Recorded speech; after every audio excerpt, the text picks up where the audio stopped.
हरे हरे हरे राम राम राम हरे हरे हरे कृष्णा कृष्णा कृष्णा हरे हरे பிரபுஜி வந்துட்டாருங்களா? பிரபுஜி கொஞ்சம் லேட்டா வருவாங்க பிரபுஜி.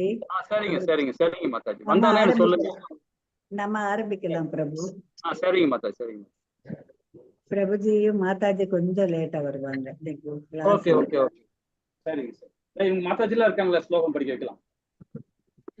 நான் ஆரம்பிக்கிறேன், அடுத்து மாதாஜி வாசிக்கலாம். ஓகேயா? ஓகே ஓகே ஓகே சரி. முதல்ல சின்ன மங்களாச்சாரம் பண்ணிடலாம். ஹரே கிருஷ்ணா. ஓம் நமோ பகவதே வாசுதேவாய. ஓம் நமோ பகவதே வாசுதேவாய. ஓம் நமோ பகவதே வாசுதேவாய. ஓம் அஞ்ஞானதிமிராந்தஸ்ய ஞானாஞ்சனேய சதாகய சக்தி குருவே நமக. ஸ்ரீ சைத்தன்ய மனோபூதலே ஸ்வயம் ரூபகதாமாயம் ததா சிவபதிகம். ஹே கிருஷ்ணா கருண சிந்து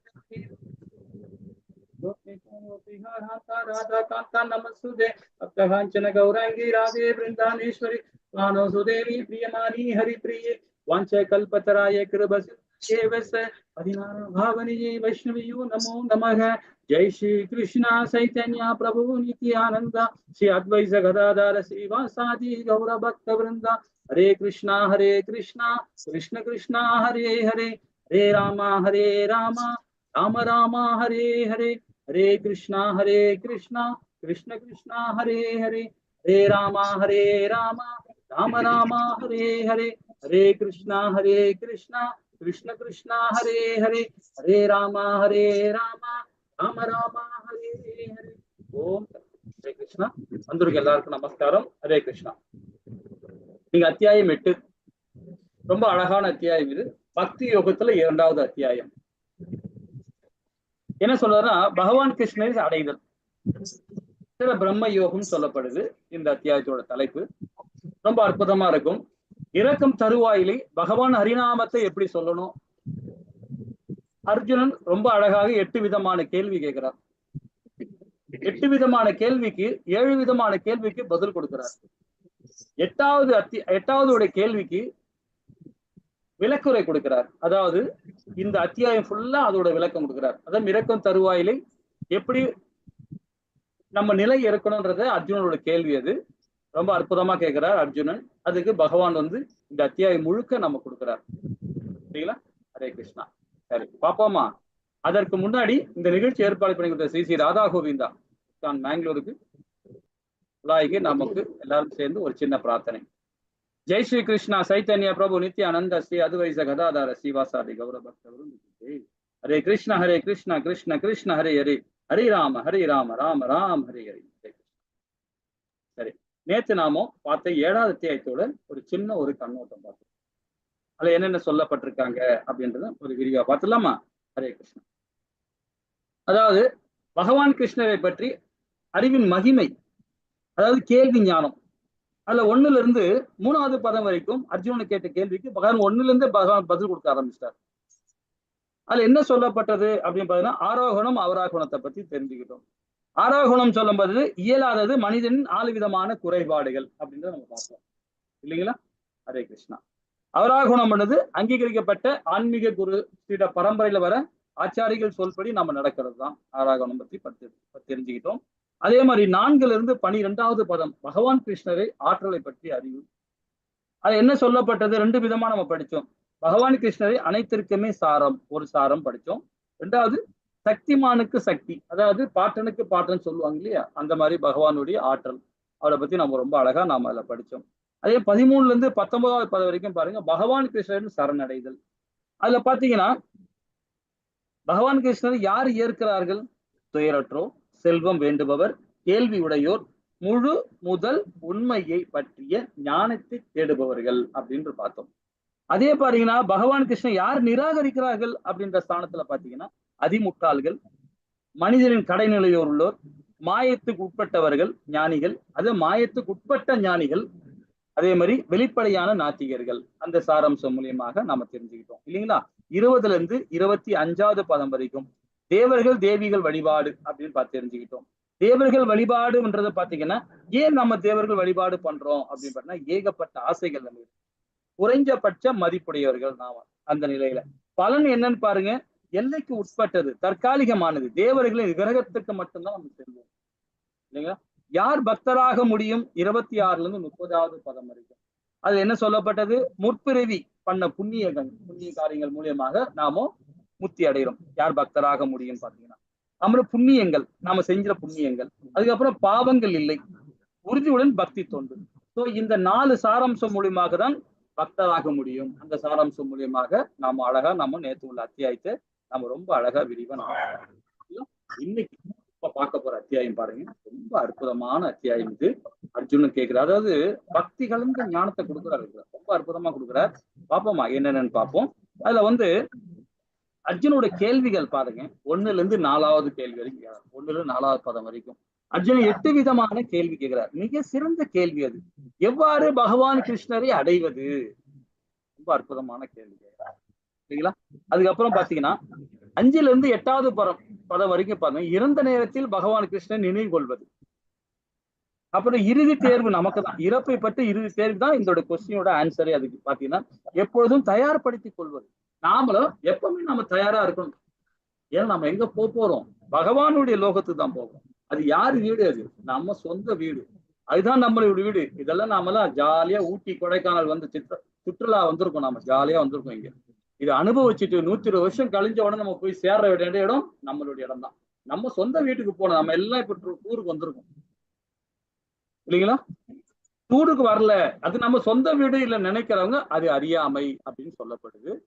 வீடியோ ஆன் பண்ணவே இல்லையா? ஹரே கிருஷ்ணா. வீடியோ ஆன் பண்ணி மறந்துட்டீங்க. ஹரே கிருஷ்ணா. சரி, ஓகே. அப்போ எப்பொழுதும் நம்ம தயார்படுத்தி கொள்ள வேண்டும். பாடத்திட்டம் என்ன அப்படின்னு நம்ம தெரிஞ்சுக்கணும். இன்னைக்கு பாடத்திட்டத்தை நம்ம தெரிஞ்சுக்கிறோம்.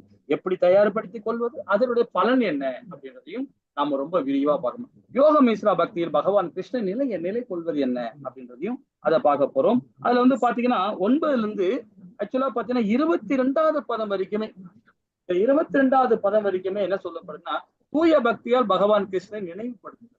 14ல இருந்து 16 பொருள் உலகம் மற்றும் ஆன்மீக உலகம், 2 விதமான உலகங்கள் மட்டும்தான் இருக்கு. ஒன்னு பௌதீகம், இன்னொன்னு ஆன்மீகம். இது 2மே நமக்குள்ளதான் இருக்கு.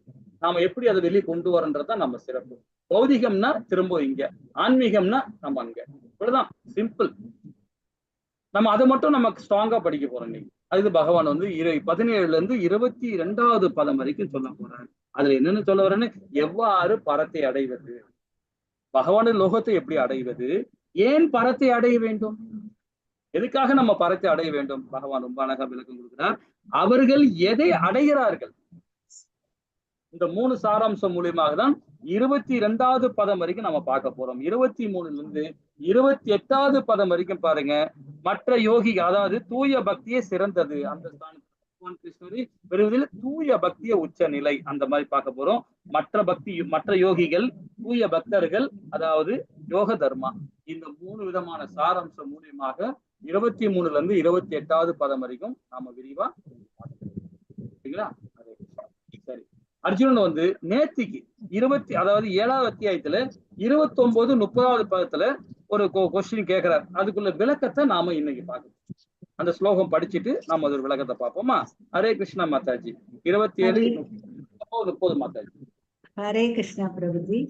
ஜரா மரண மோட்சாய மாமாஸ்ரித்ய யதந்தி யே தே பிரம்ம தத்விது கிருஷ்ணம் அத்யாத்மம் கர்ம சாகிலம் சாதி பூதாதி தெய்வம் மாம் சாதி யக்ஞம் சயே விதுஹு பிரயாண காலே அபிச்சபாம் தே விதுர்யுக்த சேதசக.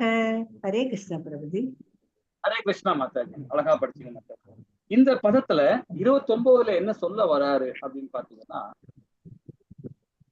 நேத்திக்கு இன்னைக்குள்ள அத்தியாயத்தை நேத்திக்கு அர்ஜுனன் கேள்வி கேட்டார். எப்படி கேட்டுக்காரு பாருங்க. முதுமையிலிருந்தும் மரணத்திலிருந்து விடுபட முயலும் அறிவுடையோர் பக்தி தொண்டின் மூலம் என்னிடம் அடைக்கலம் புகுகின்றனர். திவ்யமான செயல்களை பற்றி அனைத்தையும் அறிவதால் அவர்கள் உண்மையில் பிரம்மனே. நேற்றுக்கு படிச்ச பதம் நாம இது படிக்கல, நம்ம 30வது பதம் தான் நேற்று படிச்சோம். 29 நம்ம படிக்கல. என்ன சொல்றாரு? முதுமையில் இருந்து மரணத்தில் இருந்து விடுபட முயலும் அறிவுடையோர் பக்தி தொண்டின் மூலம் என்னிடம் அடைக்கலம் புகுகின்றனர். திவ்யமான செயல்களை பற்றிய அனைத்தையுமே அறிவதால் அவர்கள் உண்மையிலேயே பிரம்மன். அப்போ மரணத்துக்கு நாம ரெடி ஆயிடணும். நம்ம எல்லாருமே மரணத்துக்கு தயாரா இருக்கணும். மரணத்துக்கு நம்ம ரெடி ஆகலைன்னா கண்டிப்பா நாம எல்லாமே பௌதிகத்தில் தான் இருக்கிறோம் இல்லைங்களா? அதை பத்தி ரொம்ப அழகா நமக்கு இந்த அத்தியாயம் மூலமா இன்னும் விரிவா படிக்கலாம். 30 என்ன சொல்றாரு பாருங்க. பௌதிக தோற்றம் தேவர்கள் மற்றும் எல்லாவித யாகங்களையும் ஆள்பவனாகவும் பரமபுருஷனாகவும் என்னை அறிந்து என்னை பற்றிய உணர்வுடன் இருப்பவர்கள் மரண நேரத்தில் கூட பரமபுருஷ பகவானை என்ன அறிய முடியும். நம் இறக்கும் தருவாயில கூட பகவானை அறிய முடியும். அதுக்கு ஆழ்வார்கள் நிறைய அழகா நிறைய பாசனம் பண்ணியிருக்காங்க. இதையும் பாத்தீங்கன்னா குலசேர ஆழ்வார் முகுந்தமாலால ரொம்ப அற்புதமா அதை பத்தி எல்லாம் விரிவா நாமும் இந்த அத்தியாயத்துல விரிவா இறக்கும் தருவாயில் யாரெல்லாம் பகவான் நாமத்தை சொல்றாங்களோ கண்டிப்பாக அது முக்தி அடைஞ்ச ஆத்மாக்கள் தான். முக்தி அடைஞ்சிருவாங்க பகவான் நாமத்தை. அதுக்கு ஸ்ரீமத் பாகவத்திலேயே ஸ்டோரி சொல்லியிருக்காங்க. அதெல்லாம் இன்னைக்கு இந்த அத்தியாயத்துல விரிவா நம்ம அதை பத்தி பார்க்கணும். ஓகேங்களா? சரி, முதல் பதம் என்ன சொல்லப்படுறாங்க? 1, 2. ஹரே கிருஷ்ணா மாதாஜி. ஹரே கிருஷ்ணா பிரபு.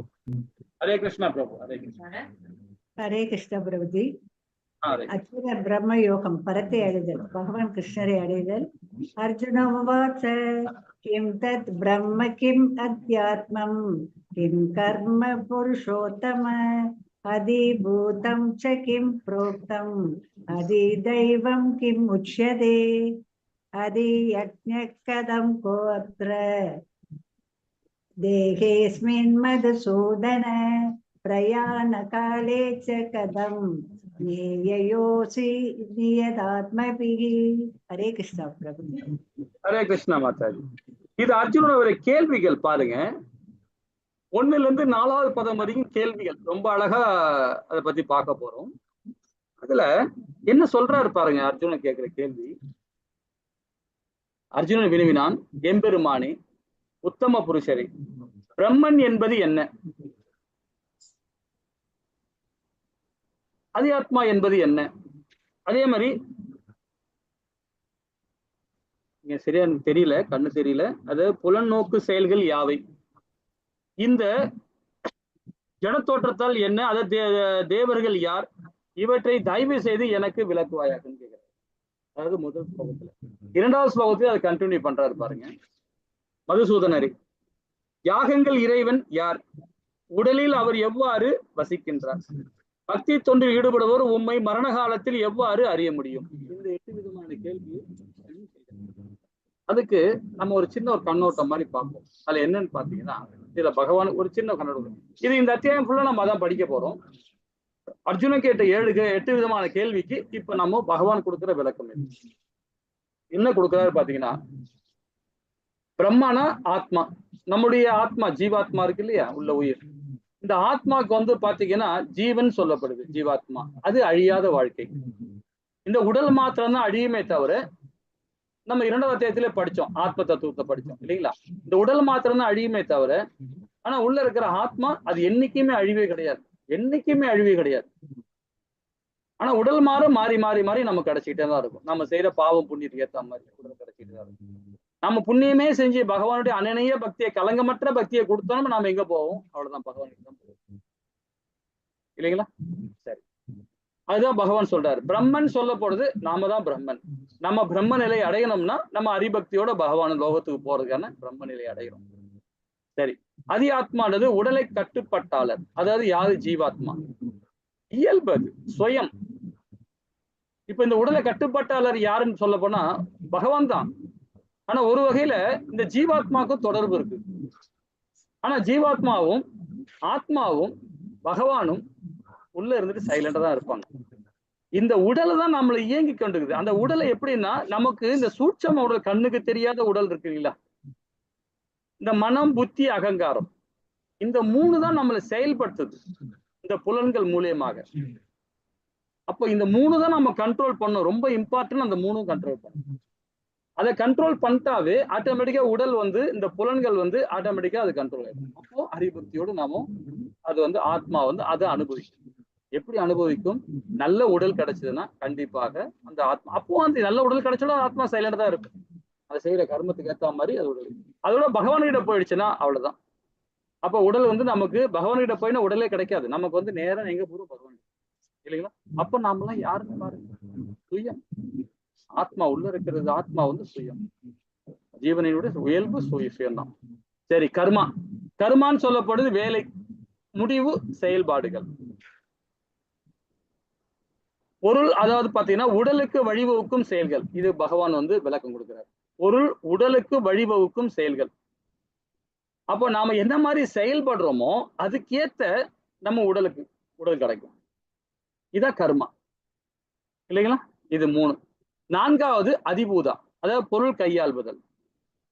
பொருள் சொல்லும் போது இயற்கை, இந்த பிரகிருதி, இந்த அண்ட சராசரங்கள் இயற்கை பார்த்தீங்களா? இந்த காற்று, தண்ணி குடிக்கிறோம், சாப்பிடுறோம், இனப்பெருக்கம் பண்றோம், இதெல்லாம் இயற்கை. சோ இது அதிபூதான்னு சொல்லப்படுது. இதோட அதிபதி யாருன்னு பாத்தீங்கன்னா பகவான் தான். ஆனா அது ஆள்பவர் யாருன்னா நாம தான், எல்லா ஜீவராசிகளும்.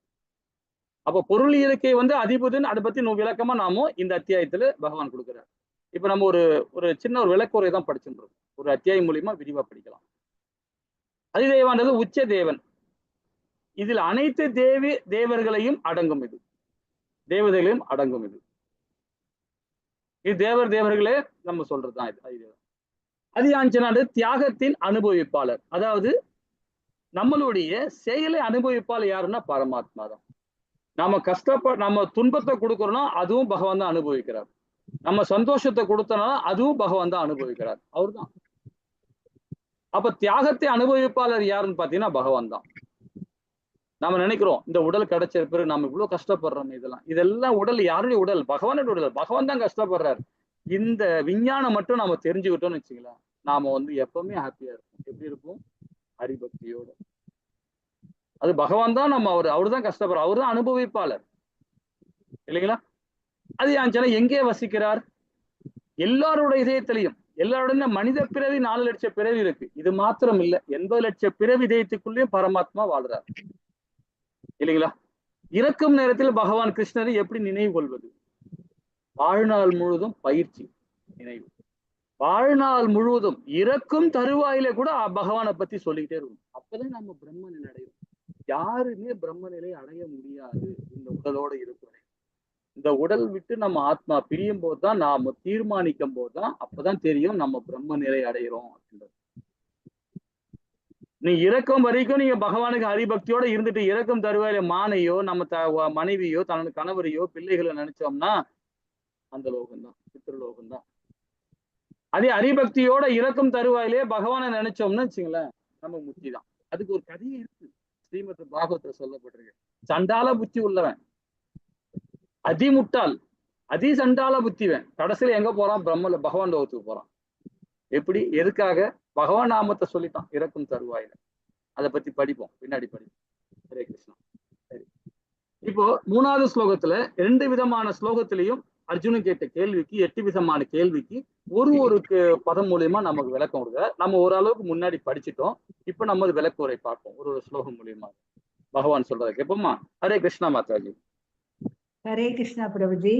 श्री भगवान उवाच अचरं ब्रह्म परमं स्वभावोऽध्यात्मम् उच्यते भूतभावोद्भवकरो विसर्ग कर्म संजितः. हरे कृष्ण प्रभुजी. ஹரே கிருஷ்ண மாதாஜி. இந்த பதத்துல என்ன சொல்ற? புருஷோத்தரமான முழுமுன்காலர் கூறினார், பிரம்மன் எனப்படுவது அழிவற்றதும் உன்னதமானதாகும். அதன் ஆத்மாவாக நித்திய இயற்கையின் ஜீவாத்மா ஆத்மாவ என்றும் அழைக்கப்படுகின்றன. ஜீவாத்மாவின் ஜட உடலை வளர்க்கும் செயல்கள் கர்மா, அதாவது பலநோக்கு செயல்கள் என்றும் அழைக்கப்படுகின்றன. அப்படின்றது ஒரு 4 விதமான விளக்கம் இதுல கொடுக்குறாரு, இல்லைங்களா? இதோட கண்டினியூட்டி 4வது பார்க்கலாமா? ஹரே கிருஷ்ணா. இந்த பதம் படிக்க மாட்டாங்க. हरे कृष्ण प्रभुजी. अधिभूतं चरो भावः पुरुषस्तादिदैवतम् अधियज्ञोऽहं एवात्र देहे देहभृतां वर. हरे कृष्ण प्रभुजी. ஹரே கிருஷ்ண மாதாஜி. அப்ப உடல் பெற்ற ஆத்மாக்களின் எப்பொழுதும் மாறிக்கொண்டு மாறிக்கொண்டுள்ள பௌதீக இயற்கை அதிபூதா எனப்படும் சூரியன் சந்திரன் போன்ற அனைத்து தேவர்களும் அடங்கிய பகவானின் அதாவது ரூபம் அதிதேவதா எனப்படும். மேலும் உடல் பெற்ற அனைத்து ஜீவன்களும் இதயத்துக்குள்ளும் பரமாத்மாவாக வீட்டிருக்கும் பரமபுருஷ பகவான் ஆகிய நான் அதி அஞ்சனா என்று அழைக்கப்படுகிறேன். இந்த பதம் மூலியமா 4வது பதிமா.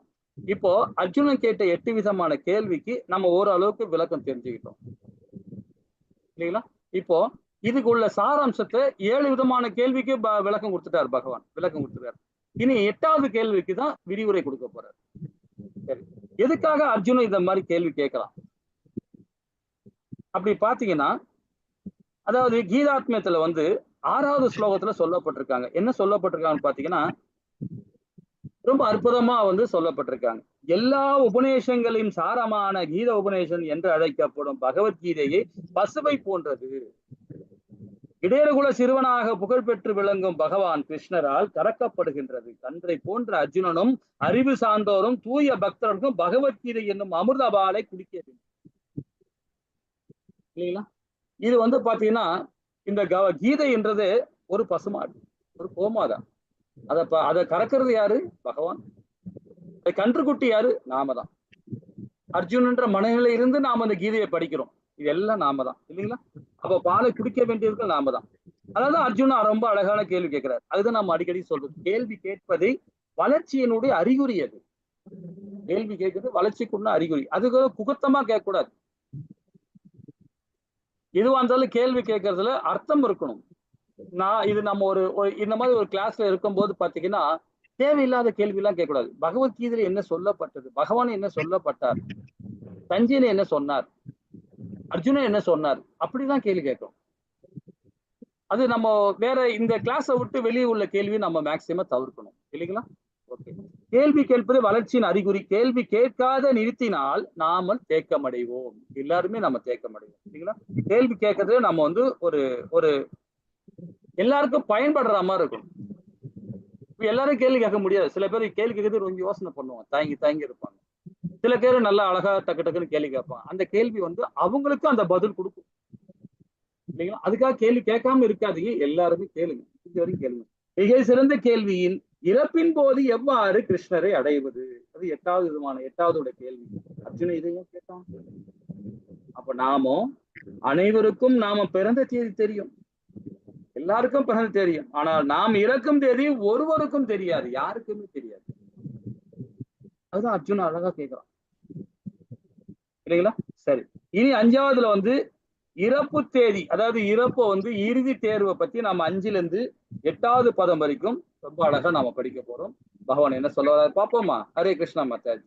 5வது மாலதி மாதாஜி வாசிங்க. மாலதி மாதாஜி. ஹரே கிருஷ்ணா மாதாஜி. வாசிங்க மாதாஜி. ஹரே கிருஷ்ணா மாதாஜி. பதம் 5. அந்த காலே சமாமேவ ஸ்மரன்த்வா கலம்பரம் யஹ பிரயாதி ச மத்பாவம் அபிநாஸ்த்யத்ர சம்சயः. ஹரிபோல் மாதாஜி, ஹரிபோல். ரொம்ப அழகா படிச்சுக்கிட்டு. சரி, ஓகே. மேலும் எனது வாழ்வின் இறுதி காலத்தில், எனது இல்ல தனது வாழ்வின் இறுதி காலத்தில் யாராவது என்னை மட்டும் எண்ணிக்கொண்டு உடலை விட்டால் உடனடியாக அவன் என்னுடைய இயற்கையை அடைகிறான், சிறிதும் சந்தேகம் இல்லை. பகவான் உத்தரவாதம் கொடுக்கிறார். இதுல எப்ப கொடுப்பார் தெரியுங்களா? 17, 18வது அத்தியாயத்துல தான் கொடுப்பார். ஏன்னா அதான் முடிவுரை கொடுத்துட்டு இருக்கார். 18 அத்தியாயத்துல ஃபுல்லாவே உத்தரவாதம் கொடுத்துட்டு வர்றாரு. ஆனா இந்த இடத்துல 8வது அத்தியாயத்துல 5வது பதத்துல உத்தரவாதம் கொடுக்கிறார் பகவான். என்ன சொல்றாரு பாருங்க. தனது வாழ்வின் இறுதி, நம்மளுடைய வாழ்வின் இறுதி காலத்துல யாராவது என்னை மட்டும் எண்ணிக்கொண்டு உடலை விட்டால் உடனடியாக அவன் என்னுடைய இயற்கை அடைகிறான். என்னுடைய இயற்கை பகவானுடைய வைகுந்தம், அதில் சிறிதும் சந்தேகம் இல்லை என்றார். மாதாஜி கொஞ்சம் மியூட் பண்ணீங்க, கொஞ்சம் இறைச்சல் வந்துட்டே இருக்கு. அப்ப எப்படிப்பட்ட கேள்வி பாருங்க பகவானுடைய கேள்விகள் இல்லைங்களா? இதுக்கு ஒரு ஸ்ரீமத் பாகவதத்துல 7வது காண்டத்துல 2வது அத்தியாயத்துல 57வது பதத்துல விளக்கம் கொடுத்திருக்கிறாங்க. கொஞ்சம் மியூட் பண்ணீங்க மாதாஜி, அப்புறமா நீங்க படிக்கும் போது ஓபன் பண்ணிடலாம். அப்ப அந்த இடத்துல என்ன விளக்கம் கொடுக்குறாரு பாருங்க. அந்த இதை பத்தி என்ன சொல்றாங்கன்னா, ஒரு கணத்தில் ஆயிரக்கணக்கான நூற்றுக்கணக்கான ஆயிரக்கணக்கான உயிரினங்கள் மரணத்தை சந்திக்கின்றன. ஆனால் அது ஒரு முட்டாள்தனமான வாழ்க்கையாக இருப்பினும் தன்னை மரணமற்றது என்று நினைத்து மரணத்திற்கு தயாராக இல்லை. இது இந்த உலகில் மிக அற்புதமான விஷயம், அற்பமான விஷயம் இது, இல்லைங்களா? நாம இறப்புன்னா பிறப்புன்னா கண்டிப்பா இறப்பு, முதுமை, நோய், இது 4 விதமான இதுல நம்ம இருக்கிறோம். அது நம்ம ஏத்துக்கணும், இல்லைங்களா?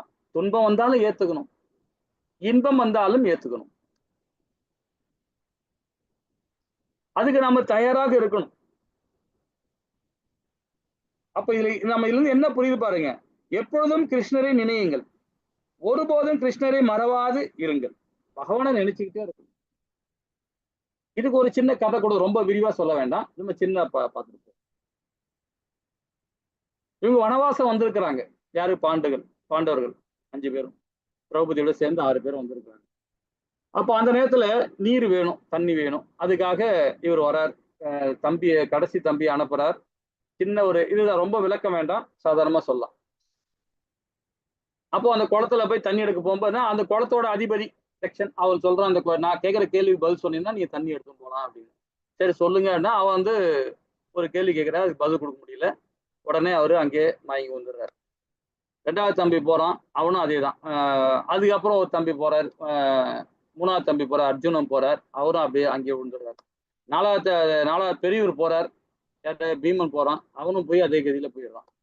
அதுக்கப்புறம் என்னடா 4 பேரும் போனாலும் 4 பேருமே வரலையே சொல்லிட்டு இவருனே யுதிஷ்டிர மகாராஜா திருப்பி கிளம்புறாரு, சக்கரவர்த்தி கிளம்புறாரு. போய் பார்த்தா 4 பேர் கிடக்குறாங்க இந்த மாதிரி. அப்போ அவர் கேட்கிற கேள்விக்கு ரொம்ப அழகா வந்து யுதிஷ்டிர மகாராஜா ரொம்ப அழகா விளக்கம் கொடுக்குறாரு. ஒவ்வொரு கணத்திலையும் நூற்றுக்கணக்கான ஆயிரக்கணக்கான உயிரினங்கள் மரணத்தை சந்திக்கின்றன. ஆனால் இது ஒரு முட்டாள்தனமான வாழ்க்கை, இல்லைங்களா? இருப்பினும் தன்னை மரணமற்றது என்று நினைத்து மரணத்துக்கு தயாராகவில்லை. இது இந்த உலகில் மிக அற்புதமான விஷயம், அற்பமான விஷயம் சொல்லப்படுது. ரொம்ப அழகான விளக்கம் கொடுக்கிறார் யாரு? யுதிஷ்டிர மகாராஜா. உடனே அவங்க இதுல யாராவது ஒருத்தன் தான் நீ காப்பாற்றணும்னா, இல்லை எல்லாருமே இல்லைன்னா என்னையும் மாய்த்திருன்றார். அப்படி எல்லாருக்கும் உயிர் கொடுக்குறாங்க. அது ஒரு ஸ்டோரி ரொம்ப நல்லா இருக்கும், ஸ்ரீமத் பாகவத்துல சொல்லப்பட்டிருக்கு. எனக்கு நாம நேரம் இல்லை, ரொம்ப விரிவா படிக்கணும், நிறைய விஷயங்கள். நம்ம 2வது லெவலுக்கு வாங்க, ரொம்ப அற்புதமா படிக்கலாம். ஒரு ஸ்லோகத்திற்கும் 4 விதமான கதைகள் சொல்லலாம். கதைகளோட சொல்லி உங்களுக்கு விளக்கம் கொடுக்கணும், இல்லைங்களா? அடுத்த வாட்டி நம்ம கிளாஸ் நாம தான் எடுக்க போறோம், இந்த பேட்ச் நம்ம தான் எடுக்க போறோம். வாங்க, அற்புதமா நம்ம அதை பத்தி படிக்கலாம். ஹரே கிருஷ்ணா. அப்போ பகவானை எப்படி நினைக்கணும் பாருங்க. மனதையும் உடலையும் புத்தியும் கண்ட்ரோல் பண்ணணும். அதுக்கு ரொம்ப அழகா என்ன சொல்றாரு, மனதை என்ன சொல்றாரு, என்னை கிருஷ்ணரது ரூபத்தில், அதாவது ரூபத்துல பகவான ரூபத்தில் நினைப்பதால் மற்றும் ஹரே கிருஷ்ணா மகாமந்திர ஜபிப்பதனால் மனது கண்ட்ரோல் ஆகுது. உடல் விதிக்கப்பட்ட கடமையை பின்பற்றி அவற்றை எனக்கு அர்ப்பணிக்கின்றார். இந்த உடல் கிடைச்சிருக்கோம்னு நம்ம என்ன நினைக்கிறோம், ரொம்ப பலசாலி, இவன் உடம்பு சரியில்லாதவன், இவன் நோய்வாய்ப்பட்டிருக்கான், அப்படிலாம் கிடையாது. அந்த உடலுக்கு தான் தவிர இந்த மனதுக்கு, இந்த புத்திக்கு, இந்த அகங்காரத்துக்கெல்லாம் எதுவுமே கிடையாது. அதுக்கெல்லாம் ஒண்ணுமே கிடையாது. உடல் தான் சோர்வா இருக்கும், உடல் தான் நம்மளுக்கு சப்போர்ட் பண்ணாம இருக்குமே தவிர, ஆனால் மனசாட்சிக்கெல்லாம் அப்படி கிடையாது, மனதுக்கெல்லாம் அப்படி கிடையாது, புத்திக்கெல்லாம் அப்படி கிடையாது. நீ உட்கார்ந்து நோய்வாய்ப்பட்டு இருந்தாலும் சரி, கோமா ஸ்டேஜில் இருந்தாலும் சரி, கண்டிப்பாக பகவானை நினைக்க முடியும். சதா நேரம் பகவானை நினைக்கவே முடியும், இல்லைங்களா? அதுதான் ஒரு இடத்துல ரொம்ப அழகா யுதிஷ்டிர மகாராஜ் சொல்லுவார், நோய்வாய்ப்பட்டா நமக்கு ஒரு வாழ்க்கையில அதாவது என்ன சொல்றாருன்னா, இறுதி கட்டத்துக்கு வந்துட்டோம்ன்றத ஒரு சந்தோஷம் அடைவாராம். நோய்வாய் வந்துச்சுன்னா, ஐயோ நோய் வந்துச்சு, நம்ம சீக்கிரமா போயிடுவோம், பகவான் கிட்ட போயிடுவோம் அப்படின்னு சந்தோஷமா இருக்குமா அவருக்கு. இதே பாத்தீங்கன்னா பட்டினத்தாரும் அழகா தான் சொல்றாரு. பட்டினத்தார் பாத்தீங்கன்னா ஒரு பாட்டே பாடி இருக்காரு, ரொம்ப அற்புதமான பாட்டா இருக்கும். ஒரு வழியில வந்துட்டு இருக்கும்போது பாத்தீங்கன்னா ஒரு சவம் இருக்கு, இறந்துட்டாங்க. இறந்தவங்க சுத்தி எல்லாம் யாரும் அழுதும் கிடப்பாங்க, எல்லாம் சொந்தக்காரங்க, பங்காளிங்க, அண்ணன் தம்பிங்க, மாமா, புருஷன், பொண்டாட்டி, இந்த மாதிரி அழுதும் கிடப்பாங்க அந்த பிணத்தை சுத்திட்டு. அப்போ ஒரு பட்டினத்தார் சொல்றார், பிணம், வருங்கால பிணம் அழுது கொண்டு இருக்கிறது அப்படின்ற. ஒரு பிணம் இருக்கு, அந்த பிணத்துக்கு பக்கத்துல வருங்கால பிணங்களும் அழுது கொண்டு இருக்கிறதுன்ற வாழ்க்கையோட தத்துவத்தை ரொம்ப அழகா சொல்லிட்டு போயிட்டேன். நாம எல்லாம் வருங்கால பிணங்கள் தான், நாம எல்லாருமே. ஆனா பிணத்தை பார்த்து நாம அழுதுன்னு இருக்கோம், போயிட்டானே. நாமளும் போறோம், அதை தெரியாம நாமளும் அவனுக்காக அழுதுன்னு கிடக்குறோம். அவன் போனானே, எங்க போயிருக்கான்? அவன் லோகத்துக்கு போயிருக்கான். அவன் பண்ண பாவம் புண்ணியத்துக்கு அனுபவிக்கிறதுக்கு அவன் போயிட்டு இருக்கான். அவனை ஹாப்பியா கொண்டு போய் சேர்க்கணும், அவனை அமைதியா கொண்டு போய் சேர்க்கணும். பகவான் நாமத்தை சொல்லணும். அவன் இறந்த பிறகு இறந்த சவத்து பக்கத்துல ஹரே கிருஷ்ணா மகாமந்திரம் சொல்லணும். அவனுக்கு புண்ணியம் கிடைக்கணும். உட்காந்து அடக்கூடாது, சந்தோஷமா அனுப்பணும் அவனை, இல்லைங்களா? அதுதான் பட்டினத்தார் ரொம்ப அற்புதமா பாடு. எதுக்கு பத்தி நம்ம கவலைப்பட. அப்போ உடலை பாத்தீங்கன்னா விதிக்கப்பட்ட கடமையை நம்ம செஞ்சோம்னு வச்சுக்கலாம், உடல் ரொம்ப ஆரோக்கியமா இருக்குங்க. நம்மளுடைய கடமையை செய்யுங்களேன். பிராமணனா பிராமண கடமையை செய், சத்திரனா சத்திரியின் கடமையை செய், சூத்திரனா சூத்திரன் கடமையை செய். அவன் கடமையை அவன் செய்யுங்க. செஞ்சினாவே உடல் ஆரோக்கியமா இருக்கும். ஒரு விவசாயியை போய் பாருங்க. அவன் என்ன விவசாயி யாரு? அவன் ஒரு வியாபாரம் பார்க்கணும், விவசாயம் ஒரு வைசியர். அவனை போய் பாருங்க, அவன் உடல் எப்படி தருமா இருக்கும்? 6 பேக் மாதிரி இருக்கும். இந்த 6 உடல் சொல்றேன், 6 கட்டு சொல்லுவாங்களே பைத்தன்ல, அந்த மாதிரி இருப்பான் பாக்கிறதுக்கு. ஏன்னா அவன் ஆரோக்கியமான ஃபுட்டு எடுப்பான், ஆரோக்கியமா உழைக்கிறான், ஆரோக்கியமா பத்தி பகவானை பத்தி பாடுறான். ஏன்னா ஒரு நெற்பயிரும், அந்த ஒரு பயிருக்கு பத்தினா ஒரு நெல் பயிர் பாத்தீங்கன்னா ஒரு உயிர் அவனுக்கு. அது ஒரு விவசாயிக்கு ஒரு உயிர். நாம ரொம்ப அற்புதமா நாம அது இப்ப உதாசீனப்படுத்துறோம். ஒரு ஹோட்டலுக்கு போனா சாப்பிடுறோம், தேவையில்லாத அதிகமா போட்டு அதை வீண் பண்றோம். ஆனா விவசாயிக்கு ஒரு நெற்பயிர் அவனுக்கு ஒரு உயிர். அது லட்சக்கணக்கான உயிரை அவன் உருவாக்குறான். அவன்லாம் ஒரு பெரிய ஒரு ஆள், அவன்லாம் விவசாயிகள்லாம், இல்லைங்களா? சோ அவனுடைய உடல் எப்படி இருக்கும் பாருங்க, ரொம்ப ஆரோக்கியமா இருக்கும். ஆனா அவங்களுக்கும் போதைக்கு அடிமையாக்கி, தேவையில்லாதெல்லாம் அடிமையாக்கி இந்த கலாச்சாரம் மாறி போயிருக்கு. அது எதுக்கு காரணம் என்ன? கீதையை படிக்கல, வேதங்களை கத்துக் கொடுக்கல. பிராமணன் செஞ்ச தப்புனால்தான் இது இவ்வளவும். பிராமணன் கரெக்டா அந்த வேதங்கள்ல அவங்களுக்கு போய் சேர்க்கணும். பிராமணோட வேலை என்ன? எல்லா விட குழந்தைகளுக்கும் அவன் வேதத்தை கத்துக் கொடுக்கணும். ஆனா அதுக்குள்ள இங்க இல்ல, அந்த விஷயம்லாம் இல்ல. ரொம்ப டீப்பா உள்ள போவேன்னா சரி, விதிக்கப்பட்ட கடமையை அவன் கரெக்டா பின்பற்றனா உடல் ரொம்ப ஆரோக்கியமா இருக்கும், உடலும் நம்ம கண்ட்ரோல் கொடுக்கும். புத்தி பாருங்க, மனதை புத்தி என் மீது சமமாக படுன்றார். அது எதுக்காக? வேதங்களை படிக்கணும், கீதையை படிக்கணும், சாஸ்திரங்களை படிக்கணும், சாஸ்திரங்களை ஃபாலோ பண்ணணும். அப்ப பாத்தீங்கன்னா புத்தியும் கரெக்டா செயல். அதுக்கு ரொம்ப அழகாக அற்புதமாக ஒரு ஸ்லோகமா படிப்போம் இன்னும் விரிவா. ஹரே கிருஷ்ணா மாதாஜி. 6வது பதம் யார் படிக்கிறீங்க? ஹரே கிருஷ்ணா. ஹரே கிருஷ்ண பிரபு. பதம் யம் யம் பாபி ஸ்மரன் பாவம் த்யஜத்யத்தே கலேவரம் தம் தமேவைதி கௌந்தேய சதா தத்பாவ பாவிதஹ. ஹரே கிருஷ்ண பிரபு. ஒருவன் தனது உடலை விடும்போது எந்த நிலை ஐயமின்றி அந்த நிலையே அவன் அடைகிறான். இப்ப இந்த படத்துல பாருங்க, இது ஒரு ஜடபரதர் கதை. கொஞ்சம் மியூட்ல போயிடுங்க மாதாஜி, உங்களுக்கு சவுண்ட் தான் இருக்கு. நீங்க அது ஸ்லோகம் படிக்கும்போது ஆன் பண்ணிக்கலாம். ஹரே கிருஷ்ணா. அப்போ இந்த இடத்துல என்ன வருதுன்னு பாருங்க. இந்த படத்துல இது இருக்கணும். ஜடபரதர் 3வது அத்தியாயத்துல கர்ம யோகத்துல படிச்சோம். ஒரு பரதர், ஜடபரதர்ன்ற ஒரு என்ன பண்றார்? வனவாசம் வர்றார். ஒரு நாட்டோட சக்கரவர்த்தி அவர். அவர் என்ன பண்றாரு? தன்னுடைய அடுத்த தலைமுறைக்கு அந்த நாட்டை ஒப்படைச்சிட்டு வர்றார். ஒப்படைச்சிட்டு வனவாசம் வர்றார். அவர் 50 வயசு ஆச்சு இல்லையா? 50 வயசானோட வனவாசம் வந்தாகணும். வனவாசத்துக்கு வந்துட்டார். வனவாசம் வந்த இடத்துல அந்த மானை நினைச்சதுனால மான் கூடவே அது ஐக்கியமாயிட்டார். கடைசியில் இறக்கும் போது அது ஏதோ ஒரு மலையில இருந்து கீழே விழுறார், ஏதோ தடுக்கி விழுந்துடுறார். விழும்போது அந்த மானை நினைக்கிறார், ஆஹா அந்த மானை விட்டுட்டோமே, அது யாரு காப்பாத்துவா, என்ன ஆகுமோ தெரியலன்னு இறக்கும் தருவாயிலே மானை நினைச்சார். நினைச்ச உடனே அடுத்த பிறவி அவர் மானாவே பிறந்துட்டார்.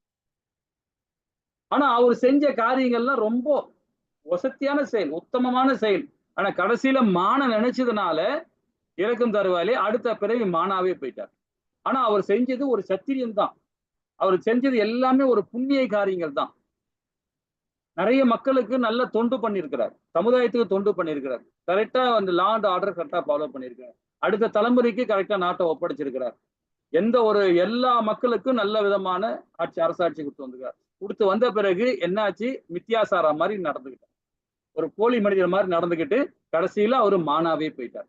அப்பதான் யோசனை பண்றாரு. ஏன்னா எதுக்கு சொல்ல வரேன்னு பாத்தீங்கன்னா, யாரெல்லாம் ஒரு புண்ணிய காரியம் பண்றாங்களோ, பிறப்பாலே ஒரு புண்ணிய காரியம் பண்ணிட்டே இருக்காங்க, அப்ப அடுத்த பிறவி போனாலும் அந்த மனம், அந்த புத்தி, அது அகங்காரம் அங்க வரும். உடல் தான் மாறி இருக்கு, ஆனா இது 3மே சூட்சம உடல் அங்க வந்துடும்.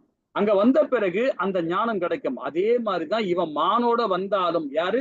ஜடபரதர் மானோட வந்தாலும் போன பிறவில ஒரு சத்திரனா இருந்தார், ஒரு நல்ல அரசாட்சி கொடுத்தார், நல்ல ஒரு தன்னுடைய கடமையெல்லாம் கரெக்டா செஞ்சார். கடைசி டைம்ல மான நினைச்சனால மானா வந்துட்டுமே, இனியாவது இந்த பிறவிலையாவது ஹரிபக்தியோட பகவானோட இருக்க முடியும். உடல் தான் மானோட உடலை தெரியும், உள்ள இருக்கிற அந்த சூட்சம உடல், மனம், புத்தி, அகங்காரம், அதுக்கு எல்லா விதமான செயல்பாடு சுதந்திரம் இருக்கு அதுக்கு.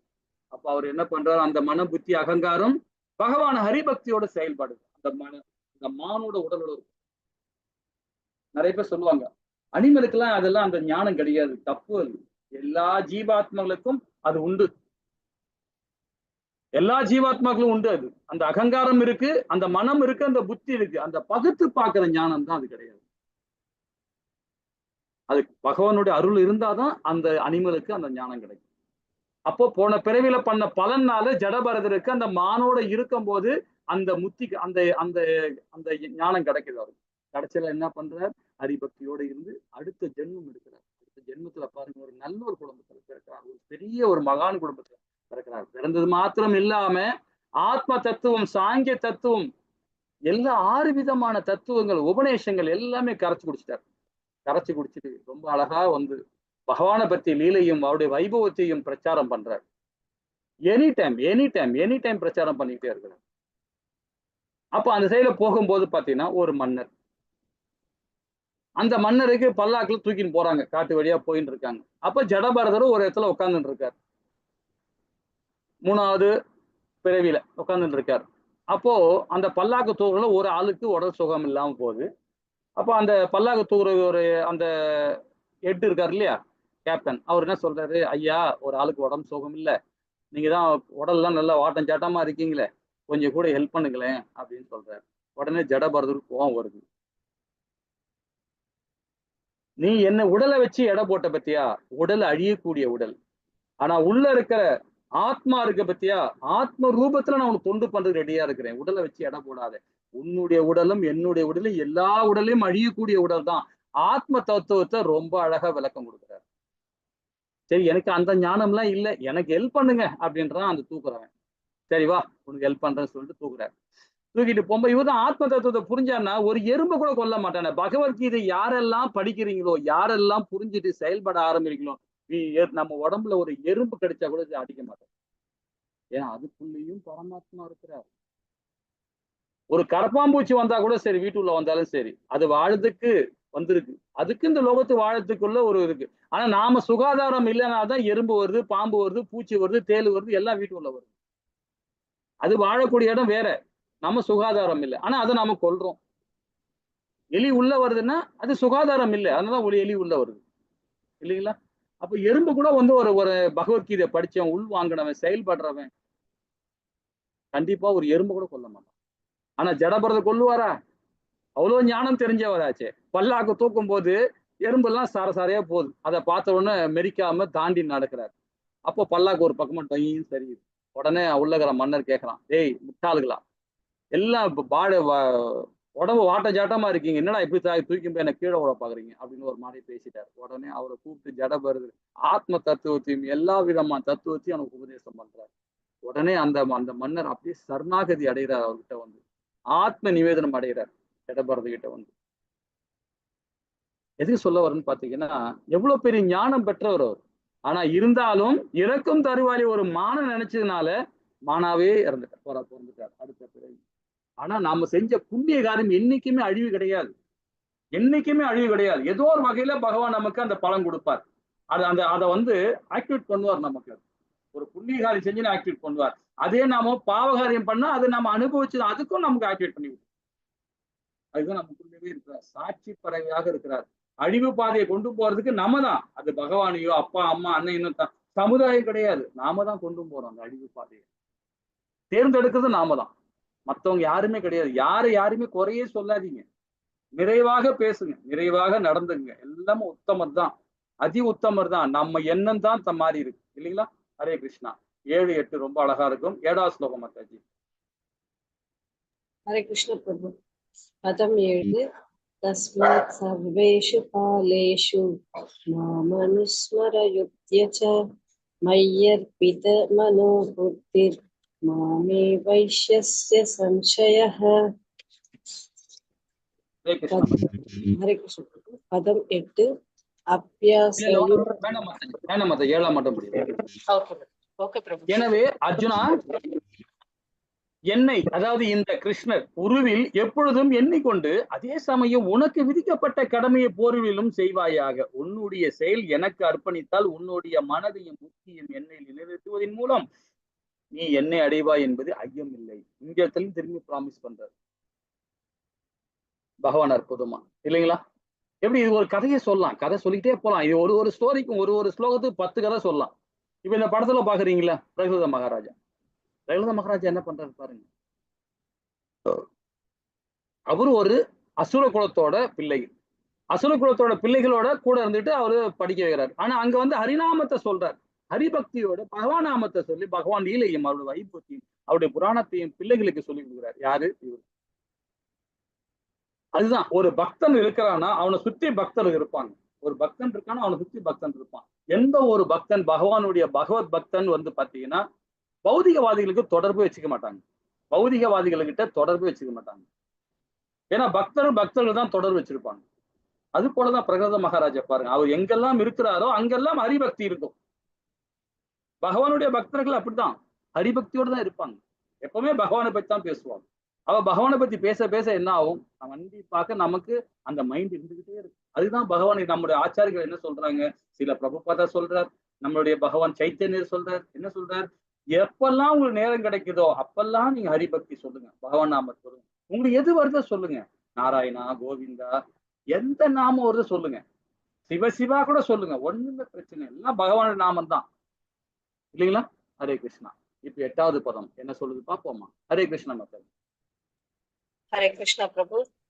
8th அப்பியாசயோகயுக்தேன சேதசா நான்யபமினா பரமம் புருஷம் திவ்யம் யாதி பார்த்தானு சிந்தயன். ஹரே கிருஷ்ணா பிரபு. ஹரே கிருஷ்ணா மக்கள். பரமபுருஷ பகவானை என்னை தியானித்து எப்பொழுதும் எனது தனது மனதை நினைப்பதில் ஈடுபடுத்தி இவ்வழியிலிருந்து சற்றும் பிழையிடாத பயிற்சி செய்பவன் பார்த்த நிச்சயமாக என்ன இவ்வளவு அழகா சொல்றாரு. அப்போ ஒருவர் அதாவது இவ்வாழ்க்கை வாழும் போது, இவ்வாழ்க்கையில் நம்ம வாழும் போது அடுத்த வாழ்க்கையை நாம தயார்படுத்திக் கொள்கிறோம். இவ்வளவு அற்புதமா சொல்றாரு பாருங்க பகவான். அதே பகவானுடைய மையப்படுத்தி கலங்கமற்ற பக்தியை செஞ்சோம்னா இந்த லோகமே நமக்கு கிடையாது. எங்க பகவானுடைய லோகம்தான், அப்படியே வைகுந்தம் தான். இப்படிதான் வருவாங்க அவங்கள கூட்டும் போறதுக்கு. இந்த மாதிரிதான் வருவாங்க, பரமாத்மா ரூபத்துல வருவாங்க. பாத்தீங்கன்னா பரமாத்மானா யாரு, பகவான் விஷ்ணுவே வருவார் நம்ம கூட்டும் போற. அனநீய பக்தரை, அனநீய பக்தரை, கலங்கமற்ற பக்தரை, பிரம்மநிலை அடைகிற பக்தரை இப்படிதான் வருவாங்க.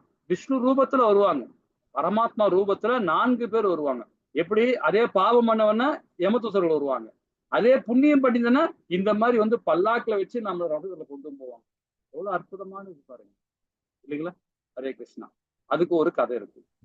இதுதான் அந்த கதை. அதாவது ஸ்ரீமத் பாகவதத்துல சொல்லப்பட்டிருக்காங்க, 6வது காண்டத்துல சொல்லப்பட்டிருக்கு. இதை பத்தி ஒரு விளக்கம் பார்க்கலாம். ஒரு அஜிமிலான் ஒரு பிராமணன், ஒரு நல்ல பிராமண குலத்துல பிறந்தவர் அவர் அஜிமிலான்.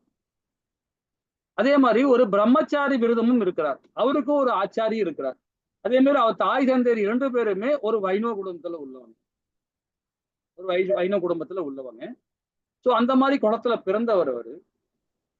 அவருடைய ஆச்சாரி சொல்றது கீழ்படிந்து ஆத்ம நிவேதனம் அடைந்து அழகான அற்புதமான செயலை செய்யறவர் அஜிமிலான். சோ அந்த மாதிரி செயல்படும் போது பாத்தீங்கன்னா அவர் தாய் தந்தையார் என்ன சொல்றாரு, காட்டுல போய் தர்புல்லையை பறிச்சுட்டு வாடா அப்படின்னு அனுப்புறாரு. அப்ப அவர் என்ன பண்றாரு, தர்புல்லையை பறிக்க காட்டுக்கு வர்றார். காட்டுல வந்தா ஒரு வேசியும் ஒரு வேடனும் ஊடலை பார்த்துட்டார். ஒரு வேசியும் ஒரு ஆடவனோட ஊடலை அவர் பார்த்துட்டார். பார்த்துட்ட பிறகு அந்த வேசி மேல மோகம் ஆயிடுச்சு அவருக்கு. நாமளும் அதே கதிதான். ஒரு வேசி மேல மோகமான பிறகு அந்த வேசியை அடைவதற்காகவே அவர் என்ன பண்றார், தன்னுடைய தாய் தந்தையரை குரு சொன்ன எல்லாத்தையும் மறந்துட்டு அந்த வேசி கூடயே போயிட்டார். போனது மாத்திரம் இல்லாம அந்த வேசி கூடயே இருந்து அது கூட 10 குழந்தையை பெற்று எடுத்துட்டார். 10 குழந்தையை பெற்று எடுத்துட்டு 10வது குழந்தை தெரியாம நாராயணன் பேரையும் வச்சுட்டார். எல்லா குழந்தையும் 10 குழந்தைய பெற்றுட்டு 9 குழந்தை ஏதோ ஒரு பேர் வச்சுட்டு 10வது குழந்தைய கூட நாராயணன்னு பேரை வச்சுட்டாரு. பேரை வச்சது இல்லாம நாராயணா நாராயணா நாராயணன் எப்ப பார்த்தாலும் அந்த குழந்தைய கூப்பிட்டுக்கிட்டே இருப்பார். இங்க வாட நாராயணா, இது குர்ற நாராயணா, இது சாப்பிட்றாங்க. அந்த குழந்தை மேல அவ்வளவு பாசம் வருது. யாருக்கு? அஜிமிலான். அந்த அந்த வாழ்நாள், அந்த வேசி கூட இருக்க வாழ்நாள்ல அந்த அந்த அம்மாவோட கையால சாப்பிட்டதுனால அவருக்கு என்ன மாதிரி குணங்கள் பாருங்க. கொலை பண்ணியிருக்கிறார், கொள்ளை அடிச்சிருக்கிறார், எல்லா சண்டால புத்தி என்னென்ன செய்யணுமோ எல்லா சண்டால புத்தி செயலும் செஞ்சிட்டார். செஞ்சுட்டு 88 வயசு ஆகி போச்சு. இறக்கும் தருவாயும் வந்துட்டார். மரண படுக்கையில படுத்துன்னு கிடக்கிறார். படுத்துன்னு கிடக்கிறார். அப்போ காலன் பார்த்தான், அவனுக்கு டைம் முடிஞ்சிச்சு, போய் பிடிச்சி இழுத்துனாடான்னு சொல்லிட்டு 4 தூதர்களை அனுப்புறார் காலன். தூதர் அனுப்பின உடனே காலம் வரானுங்க, 4 பேர் வரானுங்க, தூதர்கள் வராங்க. வந்து ஒரு பாசகையில போட்டு வலிக்கிறாங்க. அதை பார்த்தான் அஜிமிலான். மரண படுக்கையில படுத்துட்டு இருக்கும் போது, என்னடா இவனுங்க 4 பேர் தடியா நிக்கிறானுங்க, மாடு மாதிரி நிக்கிறாங்களா, நாராயணா நாராயணா நாராயணா என்னை காப்பாத்துறா என்னை காப்பாத்துறான்னு. அவன் யாரை கூப்பிடுறான்? தன்னுடைய பையனை கூப்பிடுறான். ஆனா அடுத்த செகண்ட் விஷ்ணு தூதர்கள் வந்துட்டாங்க, பகவானுடைய தூதர்கள் வந்துட்டாங்க, வைகுந்த தூதர்கள் வந்துட்டாங்க, வந்து நிக்கிறாங்க. ஏன்னா அவன் சொன்னது இறக்கும் தருவாயிலே பகவான் நாமத்தை சொல்லிட்டான். ஆனா அவன் சொன்னது அவனுடைய பையன் பேரை தான் சொன்னான். ஆனா கூப்பிட்டது பகவானுடைய நாமம். வந்துட்டாங்க, விஷ்ணு தூதர் வந்துட்டாங்க. வந்த உடனே பார்த்த 2 பேருக்கு சண்டை. யாருக்கு? விஷ்ணு தூதர்களுக்கும் யம தூதர்களுக்கும் 2 பேருக்கும் சண்டை. என்ன வாக்குவாதம் நடக்குது? இந்த ஆத்மாவை கூட்டும் போறதுக்கு உங்களுக்கு தகுதியே இல்லடா, ஓடி போடான்றான் விஷ்ணு தூதர். இவனுக்கு சொல்றானுங்க, உனக்கு தகுதி இல்ல, அவன் 1000 பிரச்சனை பண்ணிட்டான், சண்டால புத்தியில செஞ்சுட்டான், எவ்வளவு கொலை பண்ணிருக்கான், எவ்வளவு கொள்ளை அடிச்சிருக்கிறான், எவ்வளவு தப்பா பண்ணிருக்கிறான், அவன் நரகலோகம் தான் போகணும், அவன் யமலோகம் தான் வந்து ஆகணும், நீங்க போயிடுங்கன்றாங்க. இதுக்கு ஒரு புக்கே அழகா எழுதியிருக்காரு பகவான், நம்மளுடைய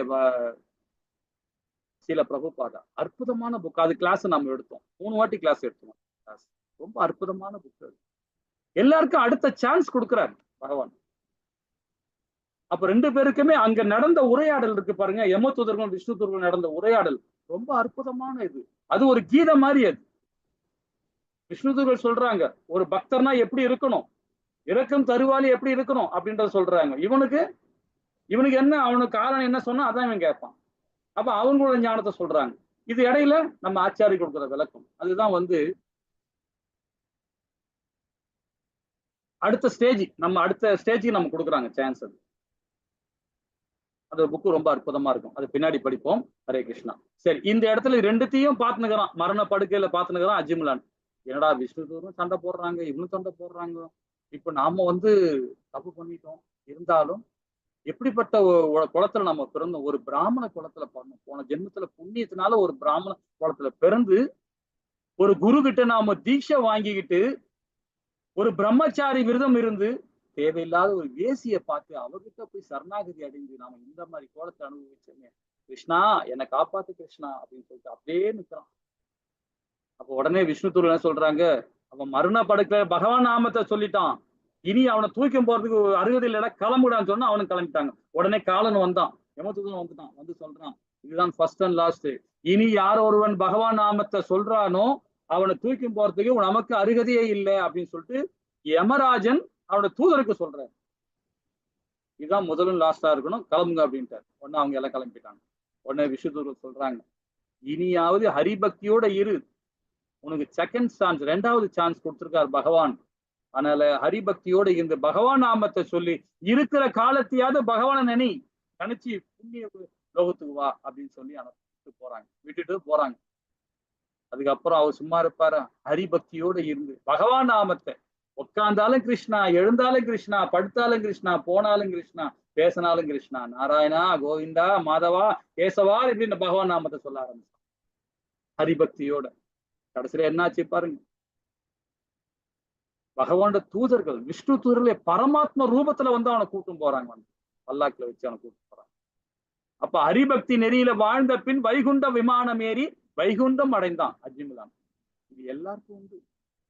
யாருமே கெட்டவன் கிடையாது, யாருமே நல்லவனும் கிடையாது. நல்லவன் கெட்டவன் யார் தெரியுமா ஆக முடியும்? சுத்த சத்துவத்துல ஆக முடியும். சுத்த சத்துவன்றது பாத்தீங்கன்னா அவன் தான் ஹரிபக்தியோட செயல்படுறான். நல்லவன் பாத்தீங்கன்னா திடீர்னு கெட்டவனும் ஆக முடியும், திடீர்னு நடுவுனா இருப்பான், திடீர் கழுவுற மீன்ல நடுவுற மீனாவா இருப்பான். ஆனா ஹரிபக்தியோட இருக்கிறான் பாருங்க, அவன் என்னைக்குமே நிலையா இருப்பான், எதை பத்தியும் கவலைப்பட மாட்டான், பகவானுக்கு மட்டும்தான் பயப்படுவான், வேற யாருக்கும் பயப்பட மாட்டான். இல்லைங்களா? அது மாதிரி நம்ம வாழணும். இல்லைங்களா? இனி எப்போ எவ்வளவு தவறு செஞ்சிருப்போம் அதெல்லாம் விட்டுடுங்க. இறந்த காலம் நிகழ்காலம் நம்ம கையில, பகவான் கையில இல்ல, நம்ம கையில இருக்கு.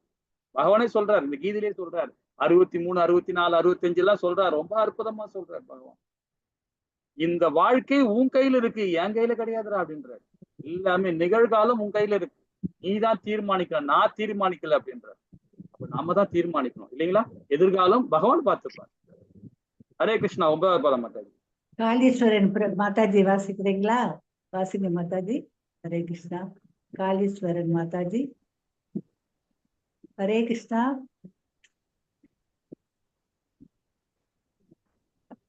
கவிம் புராணம் அனுசாசிதாரம் அனோரணீயாம்சம் அனுஸ்மரேத்யக சர்வஸ்ய தாதாரம் அச்சிந்திய ரூபம் ஆதித்ய வர்ணம் தமச பரஸ்தாத்.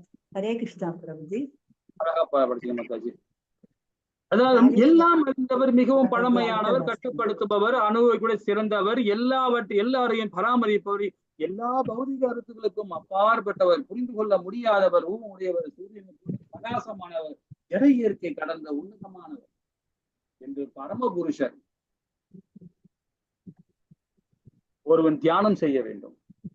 பகவான் ஹரிபக்தியோட இருந்து பகவானை தியானம் பண்ணும். எப்படிப்பட்ட தியானம் பண்ணும்? ஹரே கிருஷ்ணா ஹரே கிருஷ்ணா கிருஷ்ணா கிருஷ்ணா ஹரே ஹரே, ஹரே ராம ராம ராம ஹரி ஹரி. பகவான் நாமத்தை சொல்லிக்கிட்டே இருக்கு. பகவானுக்கு பாத்தீங்கன்னா ஏழை பணக்காரன், அறிவாளி முட்டாளு, இதெல்லாம் கிடையவே கிடையாது பகவானுக்கு. நீ வேதம் படிக்காமே இரு, ஸ்லோகம் படிக்காமே இரு, பிரச்சனையே இல்லை. ஆனா ஹரிபக்தியோட என்ன நினைச்சு நான் பகவான் நாமத்தை சொல்லு, என் நாமத்தை சொல்லுங்க, அது சொன்னாவே போதும் பகவானுக்கு. நம்ம பெருசா ஒரு பெரிய டாக்டர் படிக்கணும்னு தேவையில்லை, பெருசா ஒரு கலெக்டர் ஆகணும்னு அவசியமே இல்லை. ஏதோ ஒரு இடத்துல உட்காந்துட்டு ஹரிபக்தியோட சொல்லி பாருங்க, அவனை விட பன்மடங்கு நம்ம மேன்மை அடைவோம், பன்மடங்கு மேன்மை அடைவோம் ஹரிபக்தியோட. ஏன்னா அவன் தான் வாழ்க்கையோட இந்த உடலோட எல்லா விதமான ஞானமும் கிடைக்கும் அவருக்கு. இல்லைங்களா?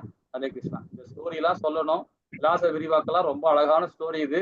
இதெல்லாம் லெவல் 2ல வாங்க, ரொம்ப அழகா படிக்கலாம். நேரம் இல்லை நமக்கு. 15வது பதம். ஹரே கிருஷ்ணா மாதாஜி. கொஞ்சம் ஸ்பீடா படி. ஹரே கிருஷ்ணா. காளீஸ்வரன் மாதாஜி வாசிக்கிறீங்களா? மாம் உபேத்ய புனர்ஜன்ம. பிரபுஜி. வணக்கம் மாதாஜி. மாதாஜி நான் இன்னும் ஸ்லோகம் இன்னும் கரெக்டா மறுபடியும் இன்னும் கத்துக்கல மாதாஜி. வாசிங்க, நீங்க வாசிக்கிறேன்னு சொல்லியிருக்கீங்களா? வாசிங்க. இல்லைங்க மாதாஜி, நீங்க இன்னைக்கு படிச்சிருங்க, நான் கொஞ்சம் கத்துக்கிட்டு நான் படிச்சுட்டு சொல்றேன்.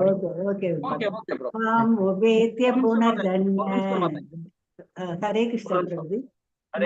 உபேத்ய புனர்ஜன்ம துக்காலயம் அசாஸ்வதம் நாப்னுவந்தி மகாத்மானக சம்சித்திம் பரமாம் கதாக.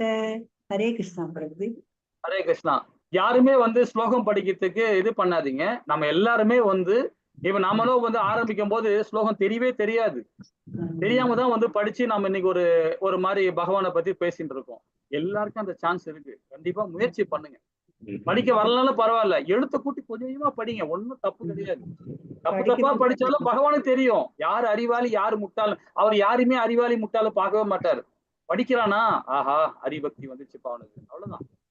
கவலைப்படாது, எல்லாரும் படிங்க, எல்லாருக்கும் சான்ஸ் கொடுங்க. அடுத்த ஸ்லோகம் நான் ட்ரை பண்றேன். அடுத்தது படிங்க பிரபு.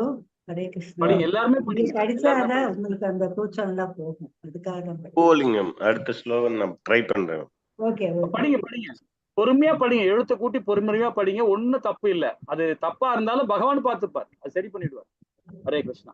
சரி, பக்தியில் யோகியான மகாத்மாக்கள் என்னை அடைந்த பிறகு முற்றிலும் துன்பம் நிறைந்த இந்த தற்காலிகமான உலகத்தை திரும்பி வருவதே இல்லை, ஏனெனில் அவர்கள் மிக உயர்ந்த பக்குவத்தை அடைந்து விட்டனர்.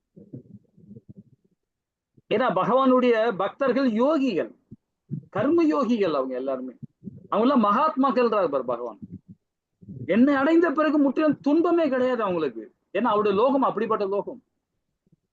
அங்க பகல் கிடையாது, இரவு கிடையாது, சூரியன் கிடையாது, சந்திரன் கிடையாது, இல்லைங்களா? ரொம்ப அற்புதமா இருக்கும் அந்த லோகம். ஹரே கிருஷ்ணா மாதாஜி. 16வது பதம். हरे कृष्णा। ब्रह्म पुवना लोकाः पुनर् आवर्तिनो अर्जुन मां भुवेत्य तु कौन्तेय पुनर्जन्म न विद्यते। हरे कृष्णा प्रभु। ஹரே கிருஷ்ணா மாதாஜி. ஜட உலகில் மிக உயர்ந்த லோகத்திலிருந்து மிகவும் தாழ்ந்த லோகம் வரை அனைத்து பிறப்பு இறப்பு மாறி மாறி நடைபெறும் துன்ப நிறைந்த இடங்களே. ஆனால் குந்தியின் மகனே, என்னுடைய இடத்தை அடைபவன் என்று மறுபிறப்பு கிடையாது, எடுப்பதில்லை. ஏன்னா இந்த பூலோகத்துல எடுத்து பாருங்களேன், நம்மளோட பூமியில எப்ப பார்த்தாலும் பிரச்சனை, ஏற்றத்தாழ்வு. நாம தான் ஏற்றத்தாழ்வு. நான் என்கிட்ட நிறைய பணம், நான் தான்டா வசந்தவன்றான், நான் தான்டா உயர் ஜாதி என்றான், ஒருத்தன் தாழ் ஜாதி என்றான், அவனே தாழ்த்துக்கிறான். எவன் ஒருவன் அவனே தாழ்த்துக்கிறானோ அவன் நரகம்தான். எல்லா ஆத்மாக்களுக்கும் உயர்ந்த ஸ்தானத்துல தெரியணும், உயர்ந்த ஸ்தானத்துல அவன் திங்க் பண்ணணும். யாருமே யாருக்கு தாழ்ந்தவனே கிடையாது. பகவானே சொல்றா, டே நீ எல்லாம் என்னுடைய அம்சம்டா, நீங்க எல்லாம் எல்லாருமே நம்ம பகவானுடைய அம்சம் தான். அப்புறம் எங்கையில உயர்ந்த தாழ்ந்தவருக்கு பகவான் பார்க்க போறாரு? பகவான் பார்க்கவே மாட்டாரு. நாம தான் அது மாதிரி நினைச்சுட்டு இருக்கோம். அதனால இது கலவரம் நிறைந்த பூமி தான். இங்கேயும் பிரச்சனை தான். இதை விட இன்னும் ஒரு பெரிய விஷயம் தெரியுங்களா? சொர்க்கலோகம். அங்க இந்திரன் தன்னோட நாற்காலியில கம்ம போட்டு உட்காந்து கிடப்பான். எழுந்தானா நாற்காலி எவனா பூச்சி இழுத்து போடுவானுங்க, பயந்துகிட்டே இருப்பான். காரணம் என்ன? அங்கேயும் ஒரு பிரச்சனை தான். அங்கேயும் எப்ப பார்த்தாலும் அசுரன் சண்டை போடுவானுங்க, அடிச்சுப்பானுங்க. அவங்க 2 பேருமே பங்காளிக்கு தான். 2 ஒரு தந்தைக்கு பிறந்தவங்க தான். தாய் தான் வேற வேற. அசுரனுக்கு ஒரு தாய் வேற, தேவர்கள் ஒரு தாய் வேற. அதிதி திதி 2 பேருக்குமே அவர் கணவர் யாரு? கசிப முனிவர். 2 பேருமே பங்காளி தான். ஆனா அவனுக்குள்ள எப்பவுமே சண்டை வந்துகிட்டே இருக்கும். இதெல்லாம் 16 அத்தியாயத்துல விரிவா படிப்போம். 16, 17 எல்லாம் படிக்கலாம். இது கலவரம் நிறைந்த பூமி. சொர்க்கமும் அங்கதான். அதோட நரகலோகம் பாருங்க, சொல்லவே வேணாம். எப்ப பார்த்தாலும் பிரச்சனை தான் அங்க நரகலோகத்துல. தலான்னு சொல்லிட்டு 7 தலை பார்த்தீங்களா? அந்த 7 தலைவி எப்ப பார்த்தாலும் பிரச்சனை தான் வரும், இல்லைங்களா? ஹரே கிருஷ்ணா. ஆனா பகவான லோகம் இருக்கு, அற்புதமான லோகம். 17, 18, 19 மாதாஜி. ஹரே கிருஷ்ணா. நீங்களே படிச்சிருங்க மாதாஜி. हरे कृष्ण प्रभुजी। सहस्रयुग पर्यन्तम् अहर्यत् ब्रह्मणो विदुः रात्रिं युगसहस्रान्तां देहोरात्रविदो जनाः अव्यक्ताद्व्यक्तयः सर्वाः प्रभवन्त्यः आगमे रात्रिय आगमे प्रलीयन्ते तत्र वा व्यक्त संजके बोधग्रामस्य एवायं भूत्वा भूत्वा प्रलीयते रात्रिय आगमे वसपात प्रभवत्यः आगमे। हरे कृष्ण प्रभु। ஹரே கிருஷ்ண மாதாஜி. அழகா படிச்சீங்க. மனித கணக்கின்படி 1000 யுகங்கள் கொண்ட காலம் பிரம்மாவின் ஒரு பகலும் அவரது இரவில், அதாவது இரவில் காலமும் அதே போன்றது இருந்தது. நம்ம 4வது அத்தியாயத்துல உன்னத யோகத்துல படிச்சோம் இல்லைங்களா? பிரம்மாவுடைய லைஃபை படிச்சோம். ஒரு கல்பம் ஞாபகம் இருக்கா எல்லாருக்கும்? சரி, இப்ப நம்ம டைம் இல்லை கேள்வி கேட்கறதுக்கு, இருந்தாலும் சொல்றேன். ஒரு சின்ன ஒரு விளக்கம் கொடுக்கலாம், ஏன்னா திருப்பி ஞாபகப்படுத்தணும் இல்லையா? அதுக்காக சொல்றேன். நம்மளுடைய பூமியோட காலம் தான் பேசிக், அதாவது 4,32,000 வருஷங்கள். அப்போ இந்த 4,32,000 வருஷம் ஆட் பண்ணுனா 8,64,000 வருஷம் வரும். அதை ஆட் பண்ணினா 12,96,000 வருஷம் வரும். அதை ஆட் பண்ணா 17,24,000 வருஷம் வரும். எப்படி மெமரி இதா இருக்கு பாத்தீங்களா? பீட்டா இருக்கு. அது நம்ம எல்லாருக்கும் வரும். அந்த பேசிக் மட்டும் தெரிஞ்சுக்கிட்டோம்னா, இந்த 4 யுகங்கள் சேர்ந்தது ஒரு திவ்ய யுகம்னு சொல்றோம், ஒரு மகா யுகம்னு சொல்றோம், ஒரு சதுர யுகம்னு சொல்றோம். ஒரு திவ்ய யுகம்னு சொல்லும் போது 4 சுத்துனாதான் ஒரு யுகம், ஒரு திவ்ய யுகம்னு சொல்றோம். அது மாதிரி 71 சுத்தணுமா? அப்பதான் என்ன வரும்? ஒரு மன்வந்திரம். 14, அது மாதிரி 14 சுத்து திருப்பியும் சுத்தணும். நல்ல யோசனை பண்ணி பாருங்களேன். ஒரு 4 யுகங்கள் சேர்ந்து ஒரு சுத்துது ஒரு திவ்ய யுகம் சொல்றோம். 71 சுத்தனாதான் ஒரு திவ்ய ஒரு மன்வந்திரம். அப்போ அந்த 17,24,000 வருஷத்தை 71 முறை நீங்க மல்டிபிள் பண்ணணும். அப்ப பண்ணா ஒரு மன்வந்திரம் வரும். அதை திருப்பியும் 14ஆல மல்டிபிள் பண்ணும். அப்பதான் ஒரு கல்பம். அதுதான் இங்க சொல்றாரு. மனித கணக்கு, அதாவது நம்மளுடைய கணக்கு படி பார்த்தீங்கன்னா 1000 யுகங்கள் கொண்ட ஒரு யுகம்னா கலியுகம். அது மாதிரி 1000 யுகங்கள் கொண்ட காலம் தான் பகல் பொழுது, பிரம்மாவுடைய பகல் பொழுது. அப்ப நாமெல்லாம் எங்க இருக்கிறோம் பாருங்க. 4,32,000 வருஷம் கலியுகம்னா நாம அதை 120 வருஷம் தான் வாழ்றோம் அதிகபட்சம், சரிங்களா? அப்ப பிரம்மாவுடைய லைஃப் எப்படிப்பட்ட லைஃப். அதே போல இரவு நீண்டு போகுது. இது 4வது அத்தியாயத்துல உன்னத ஞானத்துல படிச்சோம் இல்லைங்களா? அப்ப பிரம்மாவின் பகல் தோன்றும் பொழுது எல்லா ஜீவாத்மாக்களும் விவேக்த நிலையில் தோன்றுகின்றன. பகல் வரும்போது எல்லாரும் படைக்கிறார். அதே இரவு வந்த பிறகு, இரவு வரும்போது எல்லாமே பகவான் கிட்ட போயிடும். திரும்ப மீண்டும் மீண்டும் பிரம்மாவின் பகல் வரும்போது இந்த ஜீவாத்மாக்கள் தோன்றுகின்றனர். பிரம்மா இரவு வரும்பொழுது இவர்கள் அனாதியாக வழிபட்டு அழிக்கப்படுகின்றனர். திரும்பவும் நம்ம அழிக்கப்படுறோம் இல்லைங்களா? அது மாதிரி பகவானுக்கு, பிரம்மாவுக்கு பகல் பொழுது, அதாவது ஒரு அதாவது 365 நாள் எப்படி நமக்கு இருக்கோ அதே மாதிரி பிரம்மாவுக்கும் 365 நாள் இருக்கு. அது ஒரு வருடம். அதே மாதிரி 100 வருடம் வரைக்கும் இதே மாதிரிதான் மாறி மாறி மாறி மாறி வந்துட்டு போனாங்க. இதெல்லாம் லெவல் 2ல வாங்க. இதை பத்திலாம் ரொம்ப அழகான கிளாஸ். இதெல்லாம் ஒரு நாள்ல 2 நாள் படிக்கிறது கிடையாது, பல மாசங்களாவும் படிக்க முடிக்கிறது. அதெல்லாம் லெவல் 2 மட்டும் 2 வருஷம் ஓடும். நான் இப்போட ஒண்ணு முடிக்கல, இப்பதான் முடிச்சிருக்கேன் லெவல் 2. இப்ப நான் முடிச்சுட்டு வந்துதான் இப்ப 7 மணி கிளாஸ் லெவல் 3 கிளாஸ் எடுத்து வந்திருக்கும். லெவல் 2 லெவல் 3 எடுக்கிறோம். வாங்க, அந்த கிளாஸ்ல வரும்போது நான் நிறைய விஷயங்கள் தெரிஞ்சுக்கலாம். ஹரே கிருஷ்ணா. 20வது பதம் மாதாஜி. ஹரே கிருஷ்ண பிரபுஜி. பரஸ்தஸ்மாது பாவோன்ய அவ்யக்தோ அவ்யக்தாத் சனாதனக யஸ சர்வேஷு பூதேஷு நஸ்யத்சு ந வினஷ்யதி. ஹரே கிருஷ்ண பிரபுஜி. ஹரே கிருஷ்ணா மாதா. நீங்க இந்த ஸ்லோகம் பாருங்க, ரொம்ப அற்புதமா சொல்லியிருக்காரு. இருப்பினும் தோன்றி மறையும் இந்த ஜடத்திற்கு அப்பால் நித்தியமானது, திவ்யமானது, அது மற்றொரு தோன்றாத இயற்கை உள்ளது. அந்த பரமநாதி என்றுமே அழிவடையாது. எல்லா லோகமும் அழிஞ்சிரும், ஆனா பகவான் லோகம் மட்டும் அழியாது. எல்லா லோகமும் அழிக்கப்படும் பகல் பொழுதும். போன பார்த்தல 17, 18, 19, 20ல சொல்றது பகவானுடைய வைகுந்தம். அது என்னைக்குமே அப்பகுதி அழிவே அல்ல. எல்லா லோகமும் அழியும். பிரம்ம லோகம் கூட அழியும், எல்லா லோகம் அழிஞ்சிடும், ஆனா அவர் லோகம் மட்டும் அழியே அழியாது. அதே மாதிரி குரு மகாராஜா லோகம் தான். இதெல்லாம் பின்னாடி படிக்கலாம். ஹரே கிருஷ்ணா மாதாஜி. 24, 25 மாதாஜி. ஹரே கிருஷ்ணா பிரபுஜி. ஹரே கிருஷ்ணா. 24. நான் படிக்கட்டுமா? படிங்க படிங்க பிரபு, படிங்க. அக்னி ஜோதிர் அஹத் சுக்ல சன்மாசா உத்தராயணம் தத்ர பிரயாத கச்சந்தி பிரகம் பிரகம் விதோ ஜனா பிரம்மா துமோ ராத்ரிஸ்ததா கிருஷ்ண சன்மாச தக்ஷான்யம் தத்ர சாந்திரமசம் ஜோதிர் யோகி பிராப்ய நிவர்த்ததே. ஹரே கிருஷ்ணா பிரபு. அழகா படிச்சீங்க, நிறுத்தி நிதானமா படிச்சீங்க. இன்னும் கொஞ்சம் நம்ம பிராக்டிஸ் பண்ணா நம்ம வந்துடும். நல்லா படிச்சிருக்கீங்க. கொஞ்சம் ஹரே கிருஷ்ணா. ஹரே கிருஷ்ண மாதாஜி. ஹரே கிருஷ்ண பிரபுஜி. எல்லாரும் முயற்சி பண்ணுங்க, எல்லாரும் முயற்சி பண்ணுங்க. சரி, இப்ப இந்த இடத்துல 24 என்ன சொல்றாரு பாருங்க.